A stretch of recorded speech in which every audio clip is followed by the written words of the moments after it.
Alright, so usually I do my XFL recap videos on Mondays, but I really want to wait until tomorrow. That's when the national TV ratings come out, and it's especially important after week 4. So I definitely want to have those ratings in my hand when I make that video. So be on the lookout for the XFL recap video on tomorrow. But I still wanted to bring y'all a video today because we had the NFL scouting combine this past weekend, and two friends of the channel, QB1's Jake Fromm and Last Chance U's Chauncey Rivers, participated in the combine, and I want to kind of talk about how they did and what their draft stock is looking like after their performances this weekend. So if you enjoyed the video, don't forget, click the thumbs up button, subscribe if you're brand new, enable your notifications. That way YouTube can let you know when I actually upload. And other than that, y'all already know what time it is, fellas. Cue the wing.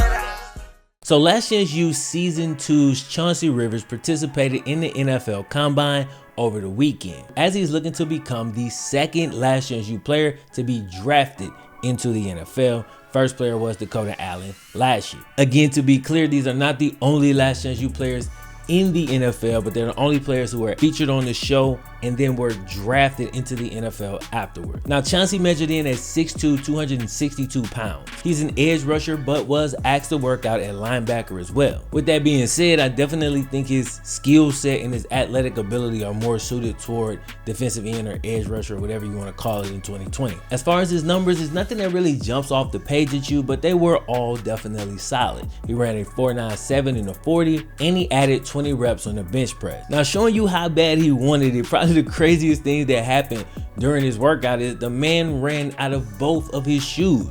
You really don't see that too often. He just somehow came up out of both his shoes, both his Adidas, left and right there on the field, kept going through the drill, and you know, he got a little chuckle at the commentators. What I did like is he didn't do something crazy like stop or slow down or fall down and nothing like that. He just kept it moving, you know what I'm saying? Came out the shoes, kept it moving. So ultimately, I don't think it matters either way, but it is something funny that happened that people was talking about over on Twitter. Now, it's not a ton of people talking about Chauncey, but from what I was able to gather, it seems that the majority of people who did actually have something to say about it feel like he's going to be a day 3 guy, or, you know, he's going to go somewhere between round 4 and round 7. NFL.com gave him a 5.9 prospect grade, which would have him as a backup player or a special teams guy once he gets to the league. And check it out, 5.9 is a solid score. If you get a 5.5 or a 5.6, you're projected to have the chance to make the end of a roster or a practice squad. 5.4, priority free agent. 5.0 or 5.1, maybe training camp, and then anything below that,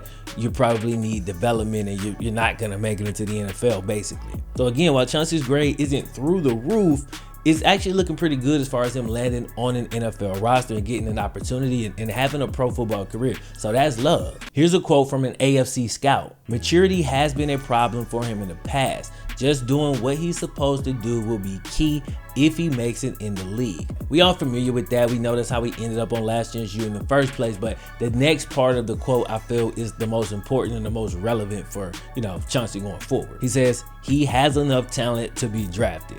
Short, to the point, but that's what you want to hear. Just based on talent alone, he's saying, yo, he's good enough to be drafted, so he should be picked up. He should be on the team. He just got to do the right thing once he get there. So that's what's up. Now look, I play wide receiver, bro, so I'm definitely not an expert when it comes to scouting edge rushers, but I did reach out to one of my YouTube partners who actually does break down defensive ends and different players and things like that, and I asked him to take a look at Chauncey. Now, I asked him like this morning, so he let me know that he wasn't going to be able to really give me anything today.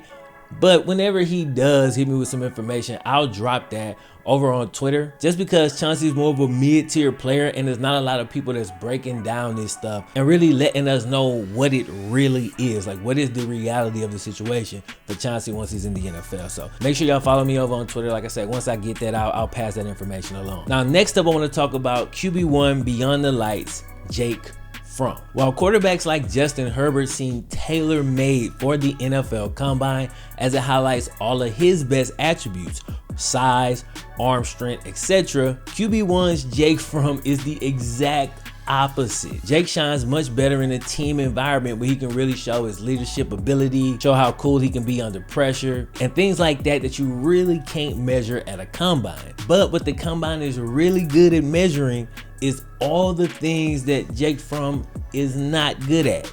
Specifically arm strength. After looking like he was literally throwing the ball as hard as he possibly could, trying to prove people wrong, and really just kind of having the opposite effect, then missing a couple of deep passes, social media was going crazy. They had jokes and disparaging comments toward Jake. What's worse is actual scouts and the mainstream media kind of felt the same way in a lot of cases. NFL Hall of Fame quarterback Kurt Warner said this: "It comes to pass when you're watching him in person and you still wonder, is there enough there?" Todd McShay said, "The lack of arm strength was on full display.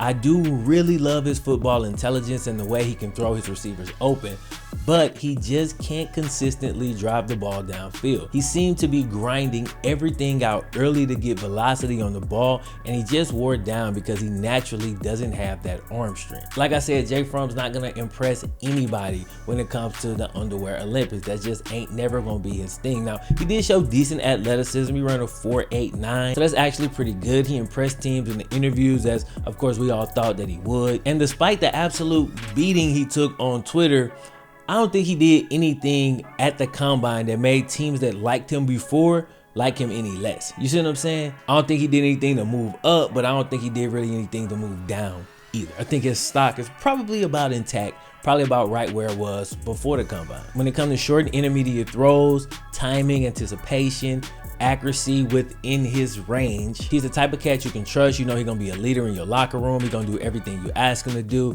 Like, all of that stuff is A1 with Jake Fromm. And throughout his high school and college careers, he's really pushed his strengths to the absolute max, and that's what's gotten him into the position that he is right now. I expect Jake to go somewhere between rounds 2 and 4, more likely 3 and 4, but I definitely wouldn't be shocked if some team falls in love and picks him up in the second round. Now, I know they got the running joke that dude's gonna be in the XFL and all this type of stuff, which is funny. Look, it's funny, all right? It is what it is. But the reality of the situation is, based on everything I have ever seen from Jake Fromm, and again, I followed the cat since he was in high school. We were covering QB1. Just based on his temperament and his makeup and intelligence and his leadership ability, all that stuff alone, I think his floor, all right, I think his floor is to be a career backup. That's like in the NFL. I think that's his floor. Like, worst come to worst, career backup in the NFL. Now, if he end up landing in the right situation, or maybe he's the backup and the guy gets hurt, you get an opportunity with the right team, he can actually be a solid starter. A game manager type who can definitely win a lot of games in the NFL. I definitely believe that. NFL.com has him graded at a 6.2, which equals out to good backup who could become starter. So pretty consistent with what I think. A few Jake Fromm fans have gotten upset with me when I compared him to Andy Dalton in the past, but he really just reminds me of Andy Dalton. He does, and that's not a bad thing, bro. Andy Dalton been like a damn near a 10-year starter, you feel what I'm saying, in the NFL.